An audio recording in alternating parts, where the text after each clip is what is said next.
Hey, welcome on into Winning Bets, everybody. I'm your host, Jason Mattis, as always. I got my friend William Blackwell with me here as we preview this weekend's NASCAR show. How's it going there, Will? All is going good. I can't complain. It's race weekend finally. Race weekend, that's what I like to hear. And they're under the lights, hopefully. As long as it doesn't rain, they're going to be under the lights. Got me a little nervous. Yeah, there's a good chance. I think it's 80% right now, but anything can happen. It's 2021. That's right. That's right. So as I said, guys, we got William Blackwell here. You guys can check him out on YouTube. Just do a search for William Blackwell. You guys can also find him at Twitter. It's WBlackwell72 is his Twitter handle, and of course, I'll drop his YouTube channel and his Twitter handle here in the video description. Will, since it's your first time jumping on here to the Winning Bets community, why don't you maybe tell them how you're big on into NASCAR? Maybe hit them with your favorite memory, whether it was one at the track or maybe just sitting back watching a race one day. Well, when I was younger, I used to live in Charlotte, and Charlotte is where most of the teams are located, such as Roush Fenway, Hendrick Motorsports, and bigger teams like that. And like I went to every single race in Charlotte, the 600 to 500 mile race in the fall, and I just felt my favorite driver early on was Clint Boyer. I liked the '07 car, and I also liked the '33 car, and I just followed him up until he retired. Right now, I'm coming in the hole. I'm rooting for Chase Briscoe, but that's where I got into NASCAR, and then like I just watched Eric Estep on YouTube just a couple of years back, and then it motivated me to start my own channel. And now I'm at almost 300,000 viewers and almost 1,500 subscribers. So that's where I'm at right now. Yeah, man, you're doing great over there because you're putting out great NASCAR content every single week. You're breaking down the races every week. You're doing pick five contests, and you're doing great NASCAR recaps. How do you like that Clint Boyer, Jeff Gordon chemistry in the booth? I like at first I thought it wasn't going to go like well, but they're actually doing both really good right now. Clint Boyer is acting really professional, which kind of blows my mind because I thought he was going to be all over the place saying crazy stuff left and right, but I was wrong. Yeah, yeah. Hey, before we get into our picks here on the Jackpot Races where you can win $25,000, what do you think about this Martinsville race here at the Blue-Emu 500? As I said, I was kind of excited because it was going to be Saturday night under the lights, but it does look like there's going to be a little precipitation. Maybe we don't get this race until Sunday. But I don't know about you, but I'm looking forward to Team Penske this week. I know, they're all three of their drivers are going to be strong. If you look at that June race and in the November race, from 2020, all the Penske boys finished 2 through 4, so they were really strong last year in 2020. What are maybe some high level things you're looking for this weekend? Well, there's one team that I'm looking at, and the team happens to be one of the hottest teams in NASCAR right now, and that would be Hendrick Motorsports. Yeah. Chase Elliott won this race in the fall in a dominating fashion, and in 2019 in the fall, William Byron finished runner-up to Martin Truex Jr. in that race, so I expect a good run and showing from both of them drivers. And you obviously got Kyle Larson, who is running really well right now, maybe be the best driver in NASCAR right now, without a doubt. And then you got what do you call it, Alex Bowman in the 48. Hasn't been doing so well, but at Atlanta, he ran top 10 for most of the race and got a top 5 finish there. And at Bristol, everybody just had their own deal there. And Yeah. now they're actually going back to a real track. So I'm expecting a good run from the Hendrick camp. Yeah, it's hard to ignore what Hendrick is doing, especially that Kyle Larson. That number 5 car has been really, really incredible this season.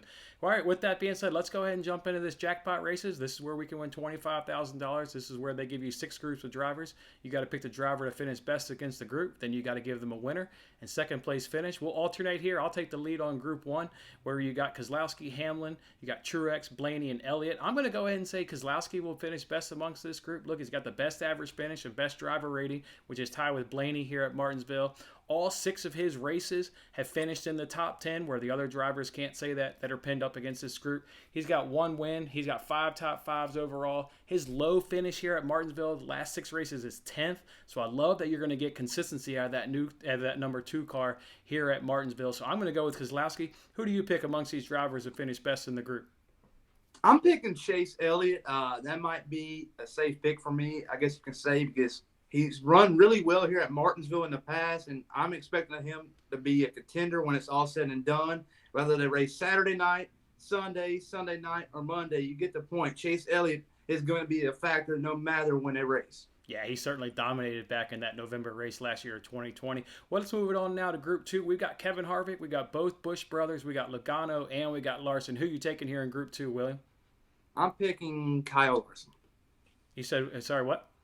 Kyle Larson. You're going to go with Kyle Larson. All right, you're going to go with the Hendrick boys. I'm going to go ahead and go with the Penske boys. Look, he's got the second best driver, first in this group. He's got the fourth best average finish in overall. The first in the group. He's got 1 win, 3 top fives, 5 top fives. I just absolutely like I said, Team Penske here, and I like Joey Logano.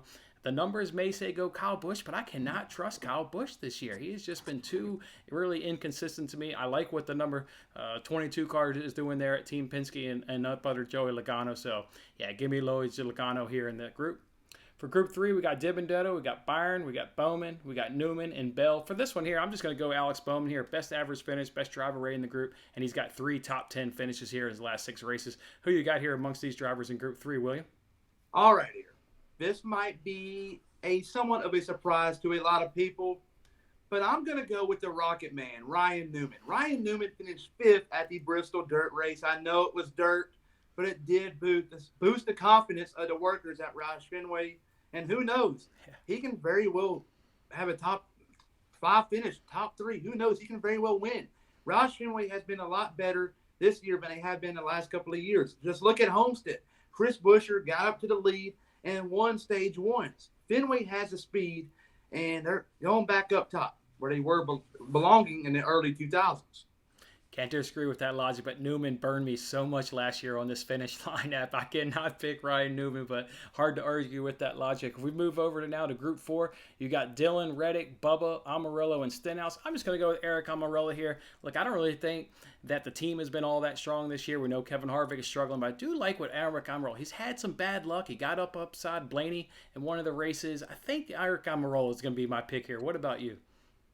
Well, I look at Stenhouse. I like him. He finished runner-up at Bristol, but this is no longer Bristol. It is Martinsville. And the first driver that I think about when they go to Martinsville is Denny Hamlin, and also the driver that is racing for him for 23XI Racing, and that would be Bubba Wallace. Bubba Wallace is great at Martinsville. He always has great runs there. He won a Truck Series race there back in 2013, if I'm not mistaken. So he is someone to keep your eye on. Yeah, I'm looking forward to Bubba Wallace doing good. To your point, he's got the right equipment. Let's just see if he can put it together this weekend at Martinsville. If we move over to Group 5, we've got Chastain, Priest, Briscoe, Buescher, and Custer. I went ahead and immediately just kind of removed the rookies here. They've kind of overall maybe been struggling here. So I had it narrowed down to Priest and Buescher. I'm going to give the edge to Buescher. Look, he's got in 4 of his races here at Martinsville. He's got 3 of them in the top 20, where Buescher's done the same thing, but it took him 6 races to get in the top 20. Who you got here amongst these drivers in Group 5, William? Chase Briscoe. Chase Briscoe has had it rough. Daytona, wrecking early in the duel. In the 500, got involved in a Quinhoff wreck, and then go to Homestead, the 23, or the road course, he gets put in the wall, and same at Homestead, and has been really bad for him this whole year, but I think he gets things turned around this Saturday or Sunday, whenever they race this week. Weather is an issue. That is certainly right. All right, in the last group here, we got LaJoie, Alfredo, McDowell, Jones, and Suarez. Who you got in this group, William? I'm picking Daniel Suarez. Daniel Suarez, these last couple of races has been really sporty. Ran in the top 10 at Atlanta, and at Atlanta, if a lot of y'all haven't watched it or not, it was a pretty boring race. I was attending in that race, and a long green flag run, and Suarez stayed on the lead lap, and that caught my attention. Big drivers got lapped. Kevin Harvick, a couple other Hendrick drivers, William Byron. But, man, Suarez has what it takes, and he finished 4th at the Bristol Dirt Race. So he's going to be really sporty at Martinsville. Took the words right out of my mouth. I had Daniel Suarez as well in this group as well. I had it between him and Jones, but everything you just said, I'm giving the edge to Suarez as well. All right, William, who you got winning this race on Saturday night? I kind of gave it away earlier when I said Hendrick Motorsports, but I think Chase Elliott gets the job done this Saturday night at Martinsville. Chase Elliott won this race in the fall last year in a dominating fashion, and I think he picks up his first win of the 2021 campaign at Martinsville. And yeah, that's the second driver to win this year, and I'm expecting all 4 to win at some point in time. Or he's going to be the 3rd driver, my bad. William Byron won. Homestead, I forgot about that. But like I said, I expect all 4 of them to win, and Chase Elliott will be the 3rd one to do so. I think the trend does continue this season where you do see another winner take, for the stage here. But I'm going to give it to Brad Keselowski. You're on Team Hendrick. I'm obviously on Team Penske. I like Keselowski to finish in first, and I've got his teammate Blaney coming up in second. Who do you have in second to round out the picks here for the Jackpot Races at? Who do you got in second place? Second place, I look at it, and you know what? I'm going to go a little surprise here, and that would be the one car of Kurt Busch. Kurt Busch, at the beginning of the season, these last couple of races haven't been so well, but he was really consistent early on, and I think now going to Martinsville, he's won here in the past. He have a good run. I think he finishes second. All right, William, before we let the people go, again, tell the people what you're doing over your channel, and also tell them about your Pick 5 contest. Maybe tell them who your picks are, but tell them what a Pick 5 contest is and tell them what some of the great things they can win over there at your channel. Well, a Pick 5 contest is for, I'm trying to engage more fans into the sport of NASCAR. And all you got to do is go down to my Pick 5 contest video and comment down below your top 5. And if you go 5 for 5, you get autographs, memorabilia. Here's a Richard Petty autograph, if I'm holding that right there. Richard Petty autograph. And I got many more autographs. Really bad at this angle in the camera, but there's one right there. And you got Anthony Alfredo. And then it's going to get to the point where I'm going to start giving away some merchandise from people that sent me some cool stuff over the years. Here's Diet Edge. Mitsubishi sent me that. And they also sent me a Chase Briscoe dirt racing t-shirt. I'm giving all this away. It's for free, no charge whatsoever. Just comment down below. Subscribe to the channel. Who knows? You can very well win. And but like I said, my goal was trying to get more fans into the sport of NASCAR. That's right, guys. His name's William Blackwell. You can find him over at YouTube. Do a search for it. Also, in my video description, I'll link his YouTube page to this. Also, you can find him at Twitter. It's WBlackwell72. William Blackwell, thanks for jumping on here with us, previewing the Blue-Emu 500 at Martinsville Speedway this weekend. And those are our picks for the Jackpot Races for a chance to win $25,000. Enjoy the race on Saturday night. William, we'll see you back here next week. We'll preview next week's race. Have a good one. Enjoy the race. You too. Peace. Thanks for watching this episode of Winning Bets. I'm Jason Mattis. I'll see you again when we are celebrating the wins and making more winning bets. Don't forget to like, comment, share, and subscribe for more winning bets.